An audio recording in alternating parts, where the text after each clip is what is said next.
Rush, brought to you courtesy of the Willowton Group, at the forefront of innovation, and one of the leading competitors in the South African FMCG market. It's your breakfast rush now, 19 to 8. Since 2023, South Africa has increasingly found itself in the global spotlight, not for its natural beauty or economic strides, but as a growing hotspot for sophisticated fraud. Elaborate scams are being carried out with such precision that even the most vigilant among us can find ourselves caught off guard. One particularly alarming trend has seen criminals posing as members of the South African police services, using intimidation tactics to extract personal and financial information from unsuspecting victims. Today, we're speaking to an expert from the South African Fraud Prevention Service to unpack this disturbing trend. Joining us on Facebook Live, YouTube Live, and of course, live inside your radio, Sister Nazia Karrim, Head of Product Development at the South African Fraud Prevention Service. Assalamu alaikum and welcome to the Breakfast Rush on Radio Al Ansar.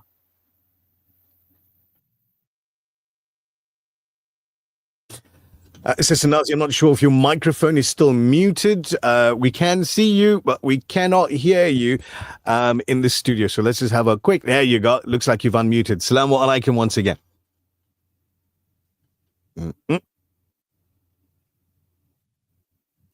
Not certain what's going on there, but we're going to ask you one more time just to have a look-see at your at the microphone settings on your system.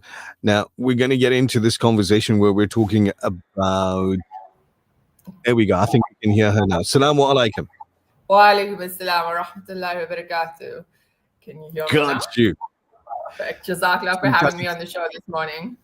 What a pleasure to have you. Can you start by explaining the types of scams currently targeting South Africans, especially those using social engineering tactics? Well, the most popular scams in South Africa, or should I say the top 3 scams in South Africa, are advanced fee scams, investment scams, and cyber scams. And social engineering tactics actually use any way to elicit some form of information from you about your personal life, about your affairs, to be able to target you in a particular scenario.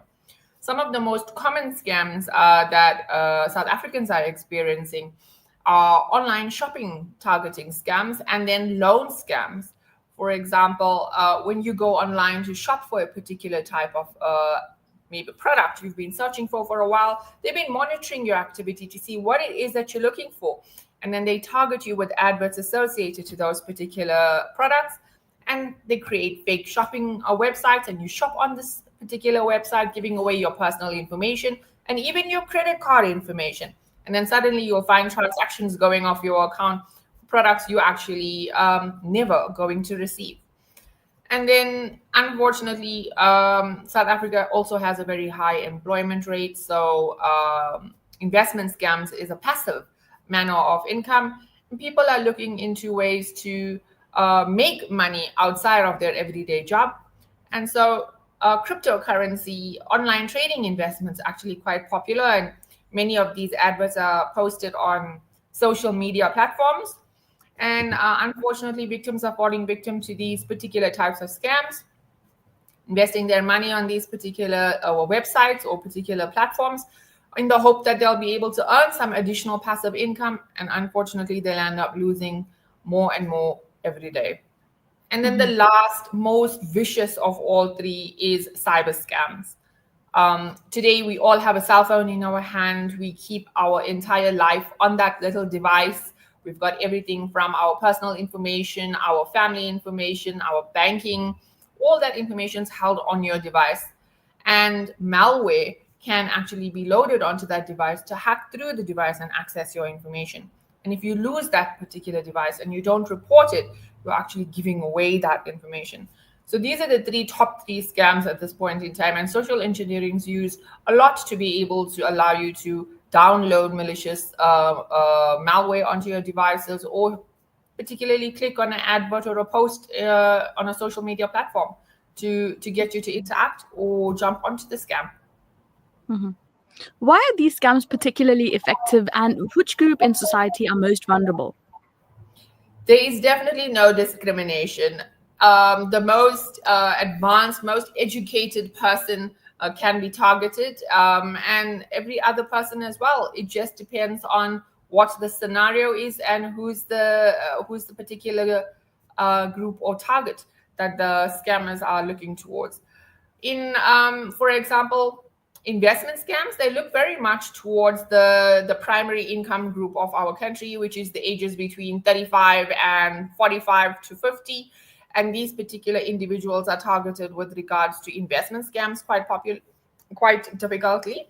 Unfortunately, also from this pensioners, the moment you actually retire, you want to take that pension payout that you got and maybe invest it a little further. So they target that particular category as well.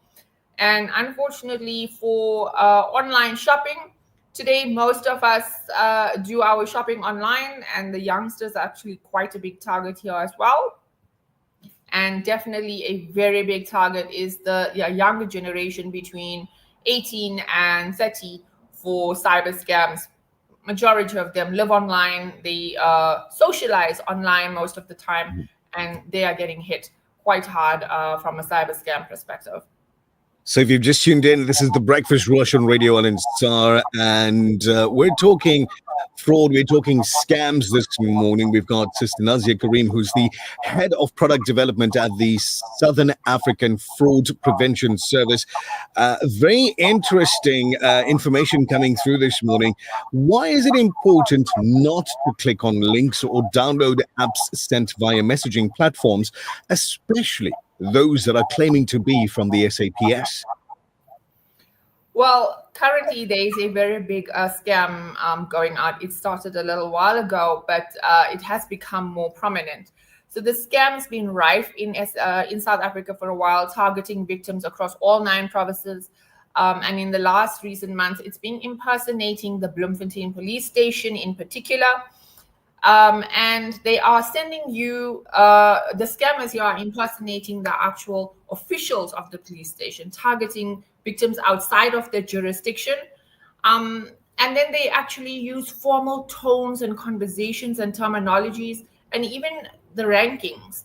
And then they accuse the victim of being complicit in some form of drug or human trafficking or some form of other illicit activity.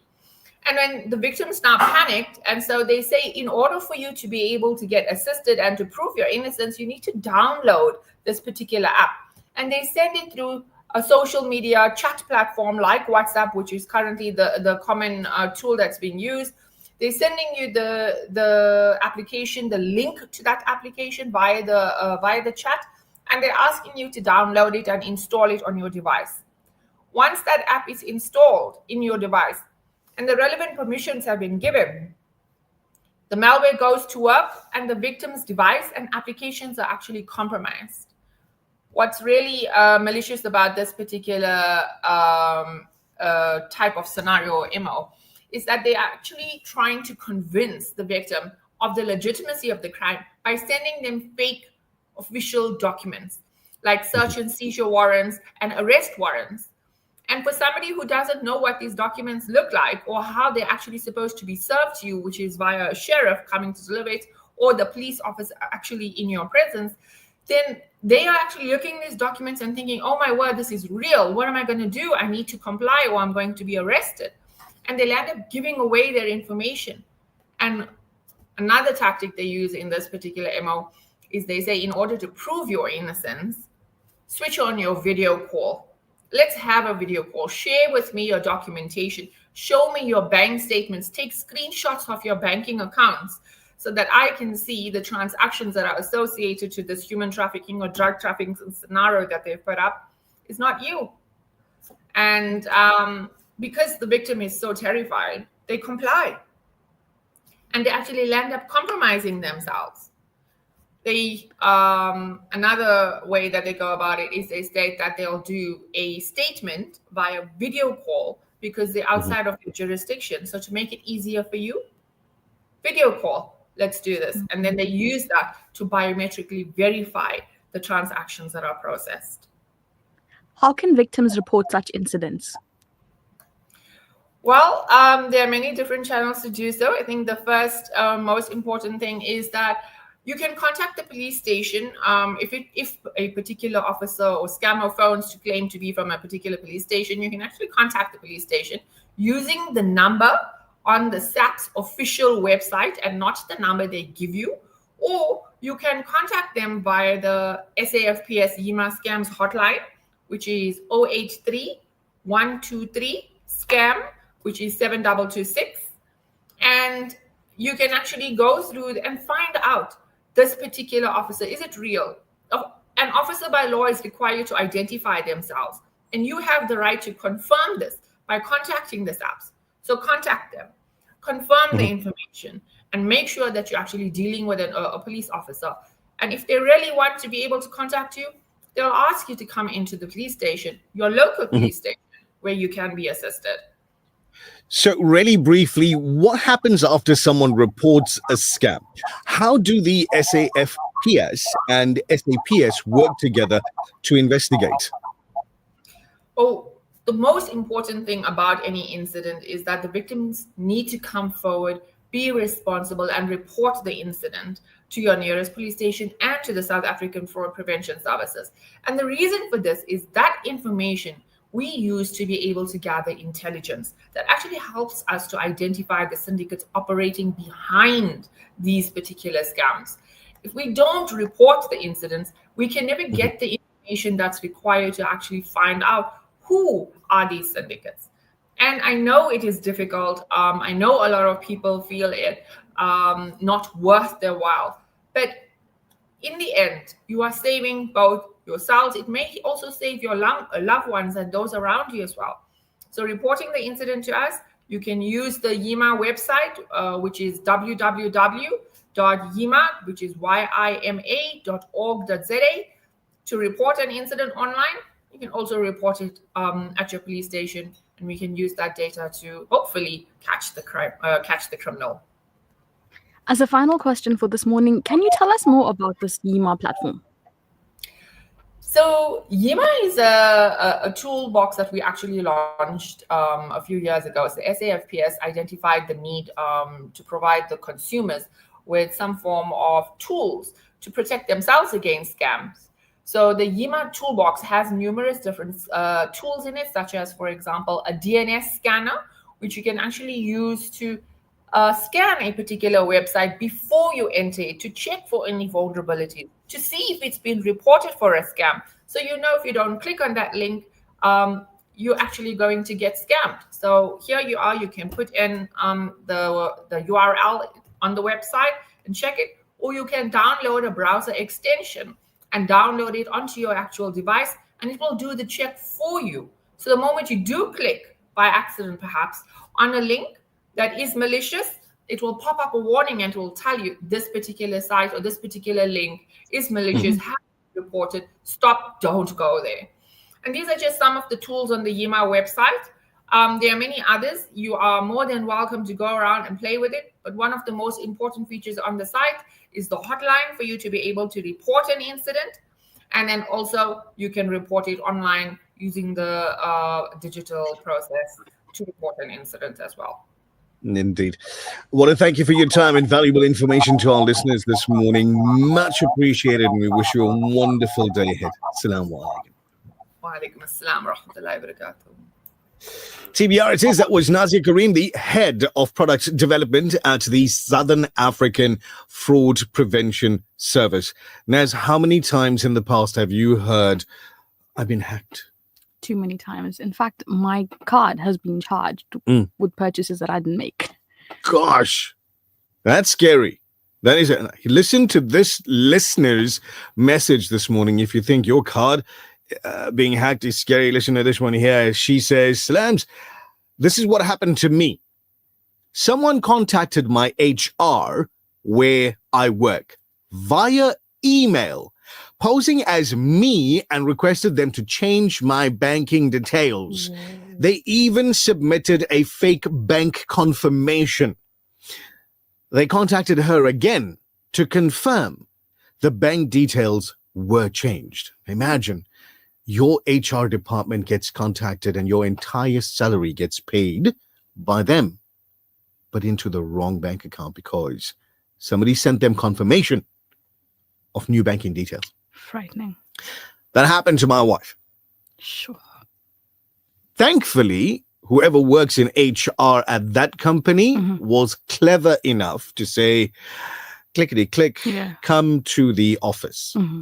Come in person, fill out the paperwork where we do it together face to face, sign it, and then we can go ahead with the change.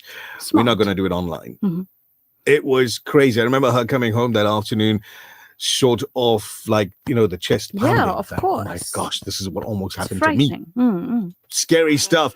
Loads of stories around the scams that are just prevalent here in South Africa. Thank you very much for watching the video. It's Facebook Live, YouTube Live, Radio 1 and SAR Live. It's your breakfast rush. The name's Nishal Sarwan. Her name is Nazmira Kasim.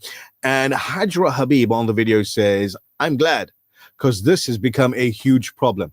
Yima platform. YIMA. Go online, have a look-see, do your own research. YIMA. That's the name of the platform. Now, to you that's watching the video, thank you. Come back again tomorrow. That's where we'll end the video for this morning. Message